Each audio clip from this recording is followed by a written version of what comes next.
Hello! Welcome back to my channel. So, ఇవాళ మనం aqua రైతులు అంటే రొయ్యల రైతులు, వాళ్ళకుండే ఇబ్బందులు, వాళ్ళ లాభ నష్టాలు ఎలా ఉంటాయనేది డిస్కస్ చేద్దాం. హానెస్ట్‌గా చెప్పాలంటే రొయ్యల రైతులు వాళ్ళు పడే కష్టాలకి యాక్చువల్‌గా ఒక వీడియో సరిపోదండి. 2, 3 వీడియోలు చేయాలి. బట్ మీకోసం క్లుప్తంగా కట్ షార్ట్ చేసి ఒక వీడియోలో తీసుకొచ్చాం. So, let's dive into the topic. ఒక ఎకరానికి రొయ్యల పంట ఎయ్యాలంటే అసలు ఏమేం కావాలి? ఎంత ఖర్చవుతాయి? ఎంత లాభాలొస్తాయి? ఎంత నష్టాలొస్తాయి? అనేది డిస్కస్ చేద్దాం. అలాగే ఇప్పుడున్న కరెంట్ గవర్నమెంట్ ఏం సపోర్ట్ చేస్తుంది ఇప్పుడున్న రైతులకి? అలాగే పాత గవర్నమెంట్ ఏం సపోర్ట్ చేసిందని అది కూడా డిస్కస్ చేద్దాం. సో, ఒక ఎకరానికి రొయ్యలెయ్యాలంటే మనకు కావాల్సింది 5, 6 ఉన్నాయి. ఫస్ట్ కావాల్సింది విత్తనం అంటే రొయ్య పిల్ల. సో, ఒక్క రొయ్య పిల్ల 30 పైసలు మీకు ఖరీదు చేసేది. సో, ఒక ఎకరానికి మీకు 1,00,000 రొయ్య పిల్లలెయ్యాలి. సో, అక్కడ 3,00,000 అయింది ఒక సీడ్‌కి. అలాగే ఫీడ్ అంటే మేతకి 7-9 లక్షలు అయింది మాక్సిమం. నెక్స్ట్ మీకు మినరల్స్, ప్రోబయోటిక్స్ అంటే రొయ్య సైజు రావడానికి, బల్జ్ అవ్వడానికి వాళ్ళు ఇచ్చే మినరల్స్. అది మీకు 3-5 లక్షల దాకా అయింది. నెక్స్ట్ ఎలక్ట్రిసిటీ అంటే కరెంట్ 3-4 లక్షల దాకా మినిమం అయింది ఒక ఎకరానికి. అండ్ ఫైనల్ గా వర్కర్స్, ఆ చెరువు దగ్గర పనిచేసే వాళ్ళకి దాదాపుగా 3-5 లక్షల దాకా అయింది. సో మీకు సీడ్కి 3 లక్షలు, మేతకు మినిమం 7 లక్షలు, మినరల్స్కి, ప్రోబయోటిక్స్కి 5 లక్షలు, కరెంట్కి ఒక 3 లక్షలు, అండ్ ఫామ్లో పనిచేసే వాళ్ళకి ఒక 3 లక్షలు మినిమం. ఈ ఖర్చులన్నీ కాకుండా మళ్ళీ ఎకరానికి వాళ్ళకి 50-75 వేల దాకా అద్దె కట్టాలి సంవత్సరానికి. సో ఇక్కడ దాదాపుగా 21-22 లక్షలు అయిపోతుంది. సో వాళ్ళకి వచ్చే ప్రొడ్యూస్ ఎంత? ఒక్క ఎకరానికి రైతుకు యావరేజ్గా టన్ను రావాలండి. అంటే 100 కౌంట్ రొయ్య. జనరల్గా అందరూ 100 కౌంట్ రొయ్య వేస్తారు మెజారిటీ. అంటే కిలోకి 100 రొయ్యలు వచ్చే కౌంట్. సో ఒక టన్ అంటే మీకు 1000 కిలోలు వచ్చింది ఎకరానికి. సో నార్మల్గా వాళ్ళకు ఉండే రేటు 250 ఉండాలి. సో 250 ఉంటే రేటు 25 లక్షల దాకా రావచ్చు. ఒక్కొక్కసారి మంచి రేటు 265 ఉంటుంది. బట్ వాళ్ళు పెట్టే పెట్టుబడి మోర్ ఆర్ లెస్ 22 లక్షలు, 22.5 లక్షల దాకా పెట్టేస్తారు. బట్ ఇప్పుడు కరెంట్ రేటు సంవత్సరం నుంచి వాళ్ళకున్న రేటు 230 కంటే రేట్ ఎక్కువ లేదు. ఇప్పుడు 23 లక్షలు. అంటే వాళ్ళు పెట్టే పెట్టుబడి 22-22.5 లక్షలు పెడతంటే 23 లక్షలకు వాళ్ళు అమ్ముకోవాల్సి వస్తుంది. అంటే వాళ్ళకి ఎకరానికి దాదాపు 50,000 రూపాయలు, 1,00,000 రూపాయలు లాభం అంతే. అది కూడా అన్ని కరెక్ట్గా నడిస్తే. సో సంవత్సరానికి 2-3 పంటలు వేయొచ్చు. ఒక్కొక్క పంట 3 నెలల్లో రావాలి. కానీ ఈ మధ్య 4 నెలల్లో వస్తుంది వాళ్ళకి. సో వాళ్ళకున్న పెద్ద ఇబ్బంది ఏంటంటే రొయ్యకి ఒక్కోసారి వైట్ గట్ అనే డిసీజ్ వచ్చింది. ఆ వైట్ గట్ అనే డిసీజ్ వచ్చినప్పుడు రొయ్య తినలేక వెయిట్ తక్కువ అయిపోయి నీళ్ళలో తేలిపోయింది. అలాంటి డిసీజ్ కానీ వచ్చిందంటే వాళ్ళు పెట్టిన 22-23 లక్షలు మొత్తం పోతాయి. సో 5 ఎకరాల నుంచి 100, 200, 300, 400 ఎకరాల దాకా పండించే రైతులు ఉన్నారు రొయ్యల్ని. సపోజ్ మీరు 10 ఎకరాలు తీసుకుంటే 10 ఎకరాల్లో మీకేమైనా వైట్ గట్ అనే డిసీజ్ వచ్చింది అంటే ఎకరానికి 22 లక్షల చొప్పున వాళ్ళు దాదాపు 2,25,00,000 పోతాయి.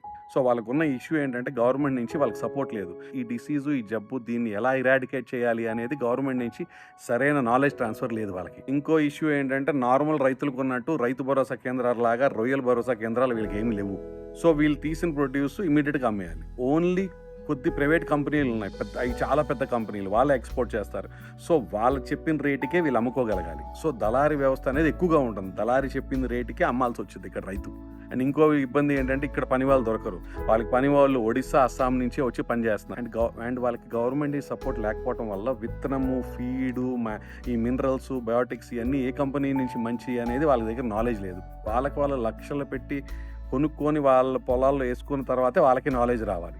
అండ్ యాక్చువల్గా నా ఉద్దేశం ప్రకారం గవర్నమెంట్ వాళ్ళకి సపోర్ట్ చేయాలి. ఎందుకంటే రొయ్యల ఎక్స్పోర్ట్ మీద ప్రతి సంవత్సరం గవర్నమెంట్ 17,800 కోట్లు రెవెన్యూ జనరేట్ చేస్తుంది. అండ్ మీరు పక్కన ఒరిస్సా రాష్ట్రంలో చూసుకుంటే, మీరు ఒరిస్సాలో ఇంటిగ్రేటెడ్ ఫార్మింగ్ చేస్తే, అంటే ఇంటిగ్రేటెడ్ ఫార్మింగ్ అంటే వ్యవసాయం, రొయ్యలు, చేపలు 3 కలిసి వేస్తే మీరు ఒకవేళ ₹1,00,00,000 పెడితే 50% మీకు గవర్నమెంట్ వాళ్ళే ఫండింగ్ ఇస్తారు. అలా వాళ్ళు ఎంకరేజ్ చేస్తున్నారు ఓన్లీ ఈ ఫార్మింగ్ని. అండ్ మీకు ఒక విషయం చెప్పాలి, పాత వైఎస్ఆర్పీ గవర్నమెంట్లో ఎలక్ట్రిసిటీ అంటే కరెంటు మీద ఆక్వా రైతులకి 30-40% వరకు సబ్సిడీ ఇచ్చారు. అంటే వాళ్ళకి ప్రతి 2 నెలల తర్వాత 30-40% సబ్సిడీ ఇచ్చారు కరెంటు మీద. ఈ విషయం మా వాళ్ళు ఫీల్డ్ మీదకి వెళ్తే ఆక్వా రైతులు చెప్పారు. అండ్ మోరోలెస్ మా వాళ్ళు అన్ని ఏరియాస్ కవర్ చేశారు. భీమవరం, వెంప, ఉండి, మొగల్తూరు, శ్రీరాంపురం, ఆకివీడు, నర్సాపురం, ఇంకా ఒక 5-6 ఊర్లు. సో ఇప్పుడు గవర్నమెంట్ రిక్వెస్ట్ చేసేది ఏంటి అంటే, పాత వైఎస్ఆర్పీ గవర్నమెంట్లో జగన్మోహన్ రెడ్డి గారు ఇచ్చిన 30-40% సబ్సిడీ కరెంటు మీద కనీసం అది ఇచ్చినా ఇప్పుడు రొయ్యల రైతులకి చాలా సహాయం అయింది. అండ్ ఇంకో విషయం, ఇప్పుడు మన ఫిషరీస్ మినిస్టర్ ఎవరో తెలుసా మీకు?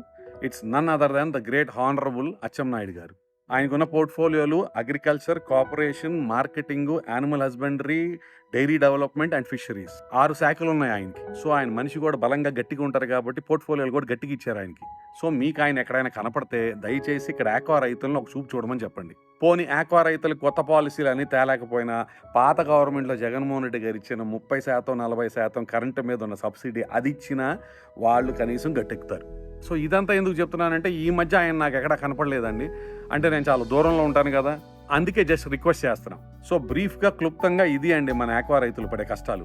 అండ్ మీరందరూ వెళ్ళకముందు నెక్స్ట్ వీడియోలో మనం చాలా ఇంట్రెస్టింగ్ టాపిక్ డిస్కస్ చేద్దాం.